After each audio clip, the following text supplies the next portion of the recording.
Hey guys, Meenakshi here. Welcome back to my channel. Today let's talk about why your anti-pigmentation routine and products are not working for you, why they are not showing you results. You know the products, you know the routine, you are doing everything right in your capacity, but still your pigmentation is not going away. Why is it happening? कई बार क्या होता है, कई ऐसे reasons होते हैं जो हमारे कंट्रोल के बाहर होते हैं. हम कितना भी ट्राई कर ले, हम उनको हेल्प नहीं कर सकते हैं. और कई बार ऐसा होता है कि जाने अनजाने में हमसे कई ऐसी गलतियां हो जाती हैं, कोई चीज़ें जिन पे हमारा ध्यान नहीं जाता, जिसकी वजह से हमारी पिगमेंटेशन ठीक नहीं होती है. इनफैक्ट जो आप ट्रीटमेंट कर भी रहे हैं वो उसको फर्दर वर्सन भी कर देता है. तो इसलिए आज के वीडियो में मैं आपके साथ शेयर करने वाली हूँ ऐसे 5 मिस्टेक्स जो शायद आप जाने अनजाने में कर रहे हैं, जिन पे आपको ध्यान देना चाहिए, या फिर कह सकते हैं वो 5 रीजंस जिसकी वजह से आपकी पिगमेंटेशन दूर नहीं हो रही है. I am really hopeful that this video will help a lot of you out there, so please watch it from beginning to end. और अगर आपको लगता है कि ये इन्फॉर्मेशन आपके काम की थी तो please hit the like button, and if you are new to my channel then please it's a request to not leave the channel before hitting the subscribe button. Mistake number 1 is over exfoliation. चाहे आप physical scrubbing करते हैं या chemical exfoliation करते हैं, लेकिन जब हम इसे ओवरडू करते हैं तो हमारी स्किन का बैरियर भी खराब होता है और हमारी स्किन पे सेंसिटिविटी भी बढ़ जाती है. नॉर्मल केस में किसी को भी हफ्ते में 1 या 2 बार केमिकल पीलिंग हम कर सकते हैं, एक्सफोलिएशन हम कर सकते हैं. लेकिन अगर आप पिगमेंटेशन ट्रीट करना चाह रहे हैं, आपकी स्किन मेलास्मा प्रोन है, तो आपको 2 हफ्ते में 1 बार से ज्यादा एक्सफोलिएशन नहीं करना है. चाहे आप फिजिकल स्क्रबिंग कर रहे हैं, चाहे आप केमिकल स्क्रबिंग कर रहे हैं. Yes, you heard me right. आपको 2 हफ्तों में सिर्फ 1 बार ही केमिकल एक्सफोलिएशन करना है. तो जब हम स्क्रबिंग कर रहे होते हैं, हमें ऐसे लग रहा होता है that we are removing the top layer of the pigmented cells, और इसलिए हमारी स्किन पहले से ब्राइटन अप लग रही है और थोड़ा सा कम्प्लेक्शन भी बेटर लग रहा है. बट एक्चुअली रियलिटी डिफरेंट होती है. स्किन आपका जो है वो एक लिविंग ऑर्गन है. आप कुछ भी कर लें वो बहुत जल्दी ग्रो बैक करता है. तो इसलिए आज जब आपने स्क्रबिंग की, आपको चेहरा बहुत ब्राइट लगा, लेकिन 1-2 दिन बाद वापस वो ग्रो अप होगा और बैक टू नॉर्मल हो जाएगा, and you will feel that this result was very temporary. और इन द प्रोसेस हो क्या रहा है, जितना ज्यादा आपकी स्किन पे सेंसिटिविटी बढ़ रही है, it is going to further prevent you from using any kind of tyrosinase inhibitors. आप सभी ये जानते होंगे कि अगर आप विटामिन सी, अल्फा बिटिन या फिर कोजिक एसिड या ग्लाइकोलिक एसिड वाली फार्मेसी क्रीम से लेके सेरम से लेके जो भी अभी आप यूज कर रहे होंगे, आप सब जानते हैं कि वो बाय नेचर थोड़े से ड्राइंग तो होते ही हैं, थोड़ा सा ऑलरेडी स्किन को सेंसिटाइज तो करते ही हैं. ऐसे में अगर आप एक्सफोलिएशन की भी अपनी फ्रीक्वेंसी बढ़ा देंगे तो स्किन और ज्यादा सेंसिटिव हो जाएगी और आप ये ट्रीटमेंट प्रोडक्ट्स भी यूज नहीं कर पाएंगे. 2-4 दिनों के बाद आपकी स्किन पे आपको इचिंग, रैशेस, कुछ ना कुछ ऐसा हो जाएगा which will further prevent you from using these treatment serums and actives. So all in all, for this process to go on smoothly, it's very important that you exfoliate less. Mistake number 2 is not reapplying your sunscreen. The word that I'm using is not applying, it's reapplying. इतना अभी तक मुझे पता है कि आप सब इतने समझदार हैं कि अगर आप अपनी पिगमेंटेशन ट्रीट करना चाहते हैं तो मॉर्निंग में आप सभी सनस्क्रीन्स लगाते होंगे. That's my assumption basically. Even अगर आप सनस्क्रीन लगाते भी हैं मॉर्निंग में, आप में से कितने ऐसे लोग हैं जिन्हें याद रहता है हर दूसरे तीसरे घंटे उसको रीअप्लाई करना? कई लोग तो काम में खो जाते हैं, भूल जाते हैं. I have also been guilty of doing that. और कई बार ऐसा होता है बाहर अगर हमें याद आ भी जाए तो we are too conscious to reapply our sunscreen publicly, specially जाके अब कहाँ लगाएंगे, क्या लगाएंगे, छोड़ो, तो वो रह जाता है. अगर आपके साथ भी ये प्रॉब्लम होती है then today I am going to recommend to you a practical sunscreen recommendation which will solve this problem completely. You can try using this 1% hyaluronic long lasting sunscreen by the brand Dermaco, which is SPF 50 PA 4 times plus. This sunscreen ensures you an extended protection from sun damage for up to 6 hours. Yes, you heard me right. अगर आप एक बार इसको सुबह लगा लेंगे, आपको अगले पूरे 6 घंटे के लिए इसको रीअप्लाई करने की जरूरत नहीं है. बहुत ज्यादा too good to be true sound कर रहा है ना, मुझे भी ऐसे ही हो रहा था, तो मैं कन्विंस नहीं हो पा रही थी. और मुझे 1-2 सब्सक्राइबर्स ने भी पूछा था कि ब्रांड ऐसे क्लेम्स कर रहा है, क्या ये सच है? और मैं भी कन्विंस नहीं थी. Just sounded too good to be true. So I reached out to the team and I spoke with them. उनकी जो प्रोडक्ट डेवलपमेंट टीम थी, जिस तरह से वो रिसर्च करते हैं, जिस तरह से वो कोई क्लेम करते हैं, तो पूरा मैं समझना चाहती थी. तो उन्होंने मुझे शो की footages of people taking the UV stickers test.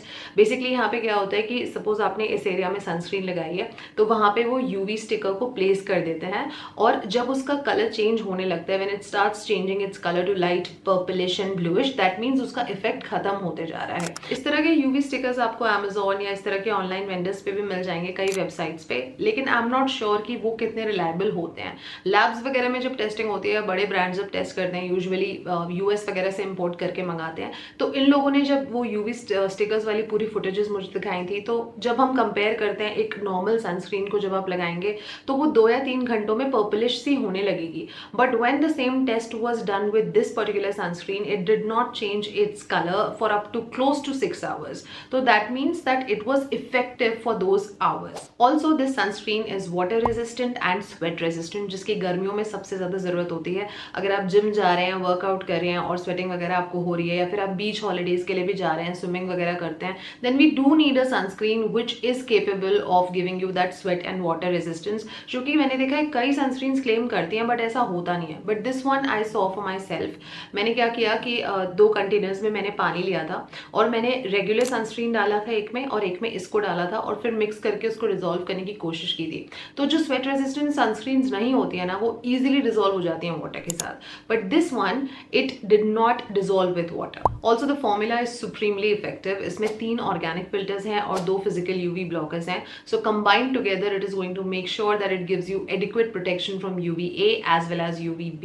साथ में काफी सारे इमोलियंस वगैरह भी इसमें यूज करे हुए हैं ताकि आपको ड्राइंग बिल्कुल भी ना लगे. जैसे इसमें विटामिन E है, इसमें हाइलुरोनिक एसिड है, ग्लिसरीन है, इसमें कैप्रोलिक ट्राइग्लिसराइड्स हैं, इस तरह की बहुत सारी चीजें हैं. तो जिससे जो टेक्सचर है ना, वो बहुत ज्यादा आपको लाइट वेट कूलिंग फील होता है, बहुत हाइड्रेटिंग फील होता है. So when you apply it, it looks matte on the outside but internally your skin is very very deeply nourished. So the texture is very very lightweight. It gives you no white cast. It absorbs very nicely and quickly into the skin. Also क्योंकि formula fragrance free है तो sensitive skin वाले भी इसको easily use कर सकते हैं. For this season it's a brilliant sunscreen. I urge you to try this out. इसका link मैं आपको description में दे दूंगी. And in general भी आप लोग जानते हैं कि Dermaco के जितने भी products हैं वो आपको Purple, Amazon, Nykaa, Flipkart सब जगह मिल जाते हैं. और उनकी जो खुद की website है www.thedermaco.com, आप वहाँ से भी जाके ले सकते हैं. जब आप अपना order उनके साथ वहाँ पे प्लेस करते हैं तो आप मेरा कोड यूज कर सकते हैं विच इज मीनाक्षी 2024, क्योंकि ये यूज करके आपको एडिशनल 20% ऑफ भी मिल जाएगा. और साथ ही में आप इनडायरेक्टली सपोर्ट कर पाएंगे उनके यंग साइंटिस्ट इनिशिएटिव को, जो कि आप सब जानते होंगे एक प्राउड इनिशिएटिव है जो इस ब्रांड ने स्टार्ट किया है in association with Bhumi Foundation, जहां पे each time you place an order at their website they are going to link your order to a child which they will commit to educate. अभी तक हमारी country में 15,000 से भी ज्यादा बच्चों को एजुकेट करने में डर्माको ने हेल्प किया है with the help of this initiative. So I think we should also support it by doing our bit. Reason number 3 could be an underlying medical condition और हेरिडिटी पिगमेंटेशन. कई बार pigmentation हमें विरासत में मिली होती है हमारे पेरेंट्स से, फोर फादर से, एंसेस्टर्स से.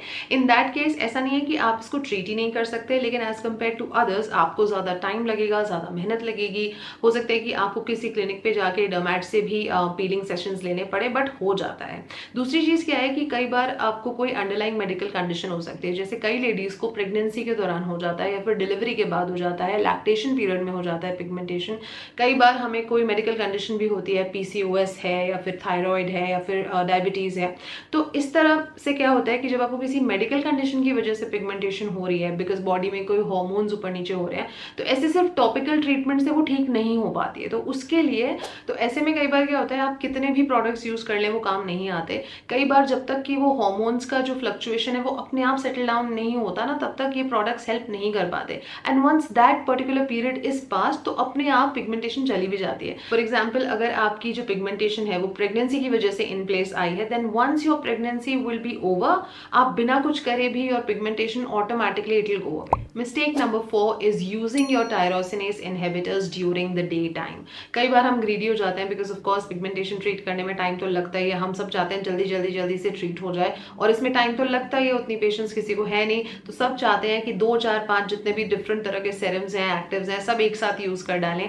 Now don't get me wrong here, 2 tyrosinase inhibitors एक साथ यूज करने में कोई प्रॉब्लम नहीं है. ऐसे नहीं कि आप अल्फा आर्बिटिन यूज कर रहे हैं तो आप कोजिक साथ में यूज नहीं कर सकते, बट आपको उसको रात के टाइम पे अल्टरनेट करना है. कई लोग दे मिसअंडरस्टैंड दिस और उनको लगता है, क्योंकि मुझे कमेंट्स में क्वेश्चन कई बार आता है कि दी मैं अल्फा आर्बिटिन भी यूज कर रही हूँ पर साथ में मैं विटामिन सी भी यूज कर सकती हूँ क्या.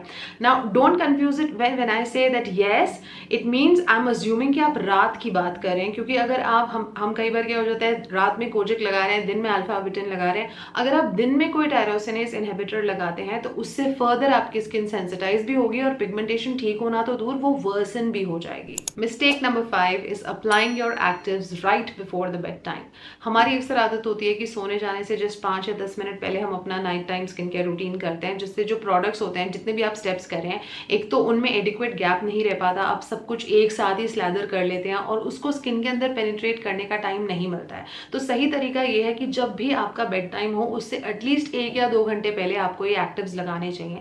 पहले मैं भी नहीं करती थी, लेकिन अब मुझे पता होता है अगर मुझे रात को 11 बजे सोना है तो मैं एटलीस्ट 9 या 9:30 बजे तक अपना night time skin care routine कर लेती हूँ, ताकि उस 1 से 2 घंटे में जो प्रोडक्ट्स हैं, जो एक्टिव्स हैं, वो अच्छे से स्किन के अंदर चले जाएं और अपना काम कर सकें। So these were the 5 major mistakes that you are making knowingly और unknowingly which is making it difficult for you to get rid of your pigmentation. तो अगर आप सही प्रोडक्ट्स यूज करेंगे और डिसिप्लिन के साथ अपना रूटीन मेंटेन करेंगे, पेशेंटली उसको फॉलो करेंगे और इन मिस्टेक्स को फिक्स कर लेंगे, then I am definitely sure कि आपकी पिगमेंटेशन आपको उतना हार्ड टाइम नहीं देगी और जल्दी से ट्रीट हो पाएगी। That's it for today's video, guys. I do hope that you found it to be useful. I'm gonna see you very soon in my next video. Until then, take good care of yourselves. I love you all and stay beautiful.